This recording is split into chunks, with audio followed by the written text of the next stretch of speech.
به نام خدا، سلام به همگی. خوش آمدید به یک درس دیگری از فتوشاپ. در جلسه گذشته شما با اصول و تکنیک های کالیگرافی در فتوشاپ آشنا شدید و در این جلسه می‌خواهیم به ادامه آن بپردازیم. خب من یک متن رو وارد فتوشاپ کردم و رستورایزش کردم، همچنان یک تکسچری هم بهش کلیپینگ ماسک کردم همراه با یک بک‌گراند که در جلسه قبل ما اینا رو با هم دیگه یاد گرفتیم و می‌خوایم به ادامه آن سایه‌زنی رو انجام بدیم.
خب در این جلسه ما یاد گرفتیم چطوری سایه‌زنی متن‌ها رو ادامه بدیم. برای اینکه بتونین به خوبی اونا رو انجام بدین باید ایده های مختلفی از کالیگرافی داشته باشین تا بتونین به راحتی سایه‌زنی رو انجام بدیم. برای اینکه بک‌گراند بهتری هم داشته باشیم میتونیم رنگ این قسمت رو تغییر بدیم. از قسمت سولید کالر استفاده میکنم، یه همچین رنگی انتخاب میکنم و میام از قسمت بلند مودها این رنگو بالای زیر بلندش میکنم، روی حالت ویول لایت قرار میدم. میتونم یه کمی اوپاسیتی این لایر هم کمتر کنم که به همچین حالتی دیده بشه.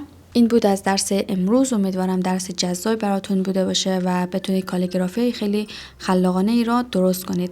جلسه آینده یاد میگیرید چطوری یک پوستر تبلیغاتی رو درست کنید.